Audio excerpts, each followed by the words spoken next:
Pues hoy nos vamos al ático a ver los juguetes con los que se divertía la banda Aerosmith a mediados de los 70s. Un álbum con un sonido hard rock bluesero muy ad hoc a la época. Una banda obviamente de Estados Unidos, del área de Boston,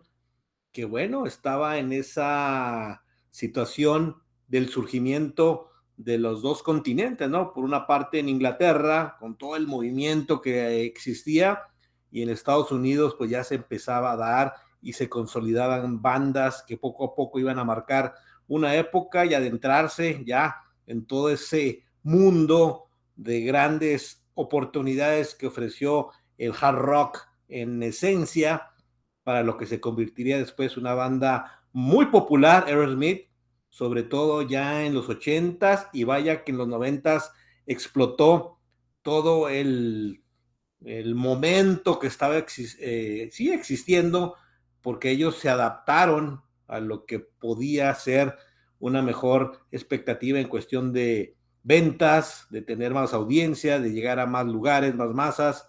y lo lograron. Pero bueno, hay que volver atrás y de dónde se definió este sonido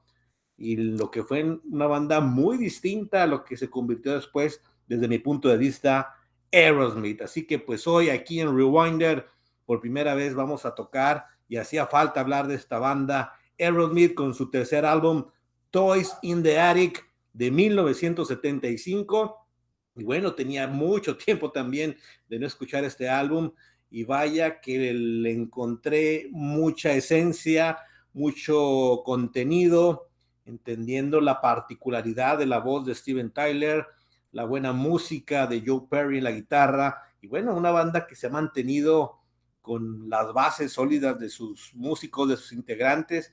y cómo todos se complementaron bien y fueron avanzando en el sonido que hoy en día se sigue reconociendo y que sigue vigente. Y vaya que pues hubo un cambio. Yo en lo personal, a Aerosmith le dejé de tener consideración, sobre todo en los álbums ya en los 90s, cuando surgieron todas estas baladas como Crazy, la que se me ocurre en este momento, porque pues era una etapa donde uno estaba descubriendo y adentrándose en un rock pues más fuerte, más hard, más metal,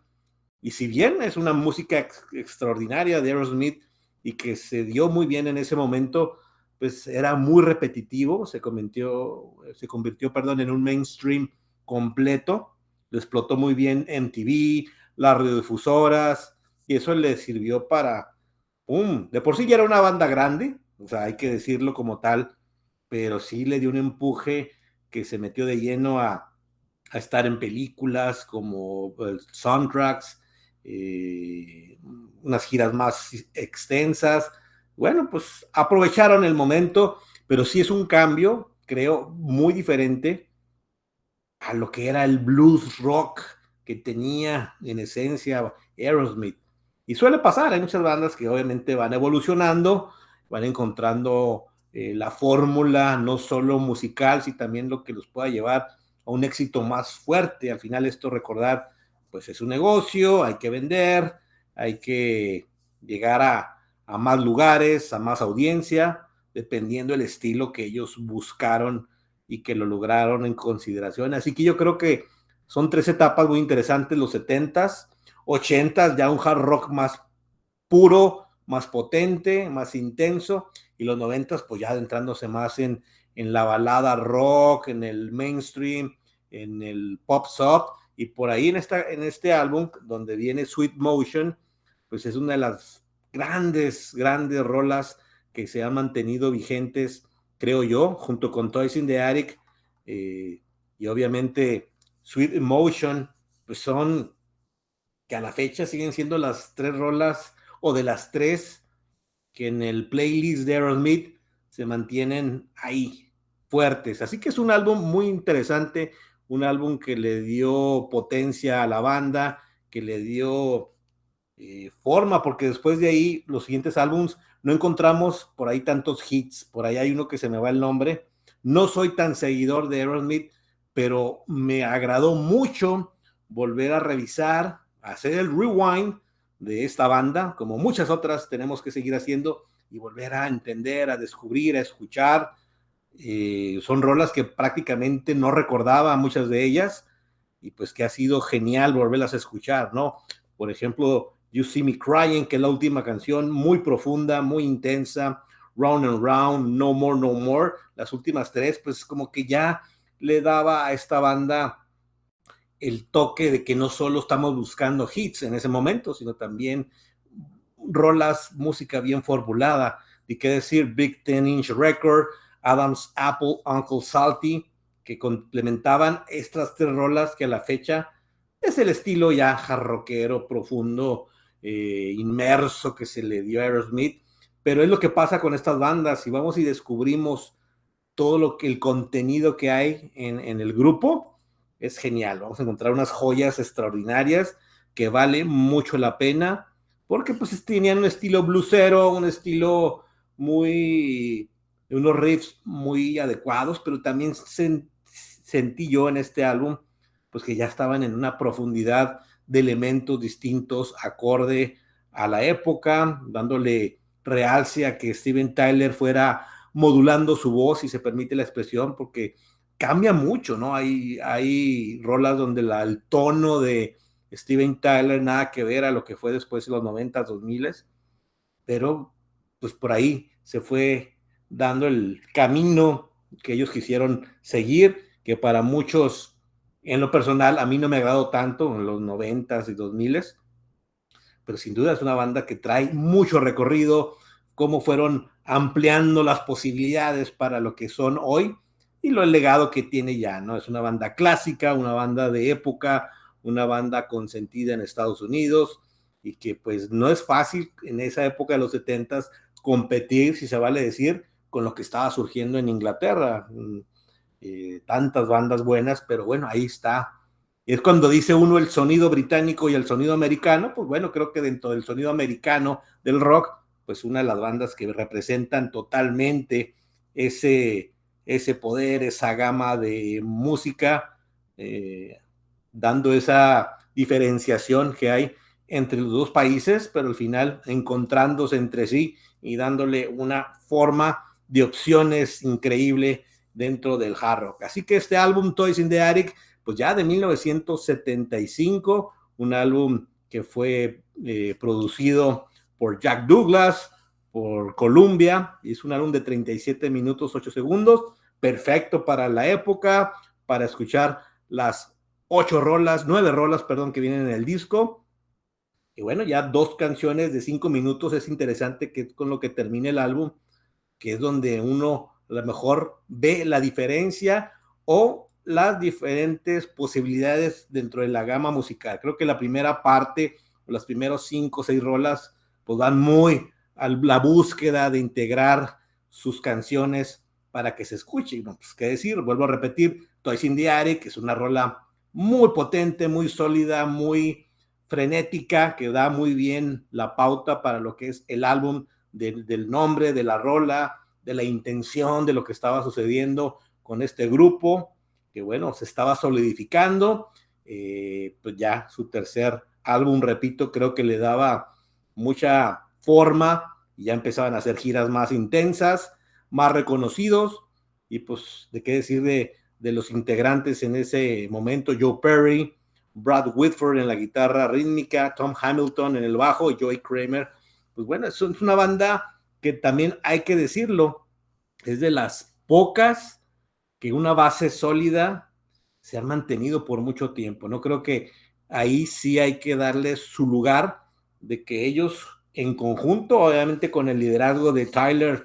y Joe Perry, pues fueron adecuándose y poniéndose de acuerdo, porque no es fácil, ¿no? Estas bandas, por ahí, algunos de los integrantes que no les guste la idea de cómo se está componiendo el estilo, el formato, ¿no? Para dónde dirigirse como banda, como música, como estilo. Pasaba mucho en ese entonces que decidían dar un paso de costado, venían los diferencias, pleitos, musicalmente hablando, inclusive entre otras formas, pero cambiaban de banda, generaban sus propios grupos y de Aerosmith sí es muy sólido esa parte de ser una banda que que estuvo muy conjunta en los integrantes de ese entonces. Pues muy, muy peculiar Steven Tyler, su sonido, su voz, su estructura vocal, su forma de presentarse en los escenarios. Ha sido, verdad, que una figura importante que pues ya es de las principales cuando hablamos del hard rock y la historia de esa época y a la fecha. Pues Steven Tyler es un vocalista que tiene que estar ahí sin duda alguna presente, y este sonido se identificó muy bien para los 70s, lo fueron madurando, creo que lo progresaron bien en los 70s, 80s, ya con una gama de opciones muy fuertes para la radio, y en los 90 pues encontraron un nicho de mercado distinto para llegar a las nuevas generaciones, dentro del pop, de la balada, inclusive del mismo grunge que se estaba dando, pues como que combinaron y dijeron, esta es la oportunidad para dar un paso más en cuanto a proyección. La música es buena, pero muy distinta desde mi punto de vista a este hard rock puro, blusero, que se disfruta mucho. La verdad que este álbum, al volverlo a escuchar, me generó mucho interés de ver esta primera etapa de Aerosmith, y en este álbum sí le di varias escuchas. Se disfruta mucho y pues hoy lo vamos a recomendar, hoy lo vamos a recordar, y que pues quede aquí a la historia de Aerosmith, que pues es el parte fundamental del hard rock. Y pues no sé qué opinen ustedes, amables escuchas de este video podcast en Spotify, en YouTube y en Facebook Rewinder, recordando a esta gran banda Aerosmith. Debe de haber por ahí algún aficionado, seguidor con más profundidad en el conocimiento de la historia de la banda, y en especial si tienen algún dato, algún recuerdo, sobre todo, que esa es la idea, volver a tener esa primera etapa de contacto, tanto visual y musical, con ese álbum, que lo pudiste haber escuchado en LP, en cassette, o ya más adentrado en CD, pero sabiendo que es una banda que pues en esa época de los 70s estaba buscando su lugar, y vaya que lo fueron amalgamando, colocando paso a paso, y ahí está la historia. Así que voy recordando el ático, los juguetes que nos regala Aerosmith, y por ahí además hay que decirlo, en la canción de este álbum, una de las 3 grandes hits, que es Walk This Way. En los 80s o a finales de los 80s se hizo una versión con Run DMC, un grupo de rap. Si no es la primera, fue de las primeras que mezclaron estas dos opciones para dar un paso importante a lo que después iban a darse una gama de opciones dentro del rock, incluyendo el new metal, ¿no? Es como que tomar sonidos de ese rap que se dio, y pues fue un tanto criticada en su momento para los más puristas del rock, pero al final fue una combinación, si bien fue extraña, sí tuvo mucho éxito y sí logró captar la atención de esa mezcla, cómo lograr y buscar opciones que otras bandas después lo hicieron, inclusive en el rap puro, de esa época, que era interesante. Pues nada, hoy recordamos a esta gran banda y este disco de Toys in the Attic, que creo que en la primera etapa de los más icónicos y con 3 rolas fundamentales, pero en general el disco es muy bueno. Esas joyas que repito que a veces se nos olvida y hay que volverlo a escuchar para entender el proceso. Y pues aquí queda, que lo disfruten y que sea parte importante del recuerdo que hay en el hard rock. Así que pues vamos a seguir escuchando Aerosmith, sobre todo esa primera etapa, y más adelante ya comparar 80s y 90s, que creo que cada década para esta banda en específico tuvo una dinámica distinta. Bueno, pues los saludo, gracias por estar aquí en Rewinder, y seguimos recordando álbums clásicos, y vámonos con Toys in the Attic.